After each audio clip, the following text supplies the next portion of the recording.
सभी किसान भाइयों को नमस्कार। आज हम बात करने वाले हैं फूल गोभी की उन्नत खेती के बारे में। साथियों, जो हमने बरसात में फूल गोभी की खेती की थी उसका जो उत्पादन है वो हमें अब प्राप्त होने लगा है और जो रेट है वो हमें एक एवरेज अधिक प्राप्त नहीं होता है। यदि हम दिसंबर में गोभी की खेती करेंगे तो उस जो हमारी फसल है वो गर्मियों में निकलेगी, तो उसका जो बाज़ार भाव है वो हमें अच्छा देखने को मिलेगा। तो साथियों, दिसंबर के महीने में आप फूल गोभी की खेती करके कैसे अच्छा उत्पादन ले सकते हैं, उसकी उन्नत किस्में, कैसी मिट्टी का चुनाव करना है, जलवायु, इन सब के बारे में हम विस्तृत चर्चा करने वाले हैं इस वीडियो में। चलिए आइए साथियों देखते हैं कि फूल गोभी की खेती करने के लिए कौन कौन सी महत्वपूर्ण बातों का आपको ध्यान रखना चाहिए जिससे अच्छा उत्पादन प्राप्त कर सकें। तो साथियों, हम इन 7 बिंदुओं के आधार पर बात करेंगे। उपयुक्त मिट्टी, जलवायु, तापमान, उन्नत किस्में, खरपतवार नियंत्रण, सिंचाई और रोग नियंत्रण। तो उपयुक्त मिट्टी कैसी होनी चाहिए? फूल गोभी की खेती के लिए कार्बनिक पदार्थ से पर्याप्त भरपूर मिट्टी हो वो अच्छी मानी जाती है, और इसके अलावा बलुई दोमट मिट्टी हो जिसका pH मान 5.5 से 5.5 से 6.8 के मध्य हो, वह मिट्टी उपयुक्त मानी जाती है। और फूल गोभी की खेती के लिए जलवायु कैसी होनी चाहिए साथियों? तो ठंड और नम जलवायु की आवश्यकता होती है। इस जलवायु में अच्छा उत्पादन प्राप्त होता है। यदि अधिक गर्मी है तो गर्मी के दिनों में फूल गोभी की जो उत्पादन है वो कम प्राप्त होता है और फूलों का जो क्वालिटी है वो भी प्रभावित होती है। अच्छी क्वालिटी के फूल प्राप्त नहीं होते हैं, इसलिए इसके लिए ठंड और नम जलवायु की आवश्यकता होती है। उन्नत किस्मों की बात करें किसान भाइयों, तो पूसा दीपाली है, 60 से 70 दिन में तैयार हो जाती है। फूल का रंग सफ़ेद, ठोस और गुथे हुए होते हैं। 40 से 60 टन प्रति हेक्टेयर उत्पादन मिलता है। अर्ली कुआरी है, 50 दिन में तैयार हो जाती है और इसका भी उत्पादन 40 से 60 टन प्रति हेक्टेयर देखने को मिलता है। पूसा स्नोबॉल 1 है, पूसा हिमज्योति है, और इसके अलावा प्राइवेट कंपनी की वैरायटी है सेमिनिस कंपनी की गिरजा, इसका आप चुनाव कर सकते हैं साथियों।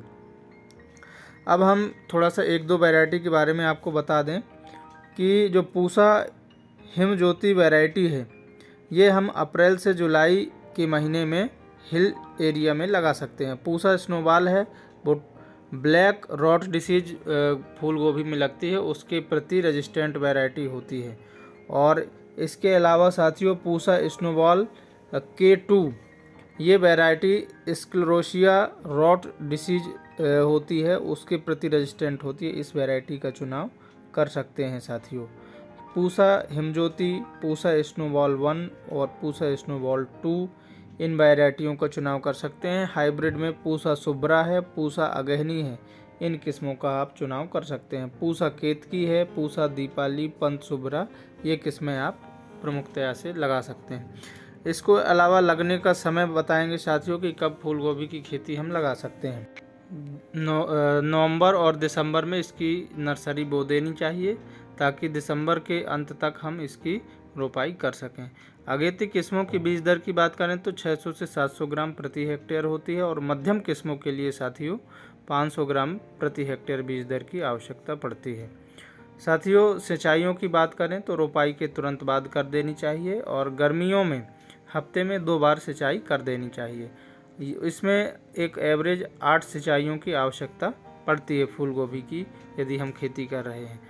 खरपतवार नियंत्रण की बात करें तो प्राकृतिक विधि से हमें निराई गुड़ाई कर ही खरपतवारों का नियंत्रण करना। पहली निराई गुड़ाई रोपाई के 20 से 25 दिन बाद करनी चाहिए, और दूसरी पहली के 10 से 15 दिन बाद करनी चाहिए। इसके बाद जब खरपतवारों की संख्या फसल में दिखे तो निराई गुड़ाई आवश्यकता अनुसार करनी चाहिए। निराई गुड़ाई इसलिए करना जरूरी है क्योंकि गोभी की जो फसल है फूल गोभी की, उसमें माहू, एफिड, जैसिड, सेमिलूपर इल्ली कीट पतंगों का प्रकोप ज़्यादा होता है, तो वह फूल की जो क्वालिटी है उसको भी ख़राब करते हैं और हमारा बाज़ार में जो रेट है वो कम प्राप्त होता है। इसके अलावा साथियों आपको हम बताएंगे फूल गोभी में कौन कौन से डिसऑर्डर होते हैं। साथियों, यदि फूल गोभी में पहली प्रारंभिक अवस्था में इंसेक्ट और लो टेम्परेचर पाला के कारण हमारा जो स्टेम था फूल का बनने वाला वो डैमेज हो गया है तो ब्लाइंडनेस की समस्या देखने को मिलती है। बटनिंग की समस्या देखने को मिलती है। नाइट्रोजन की कमी के कारण फूल का जो साइज है वो छोटा रह जाता है यंग प्लांट्स में।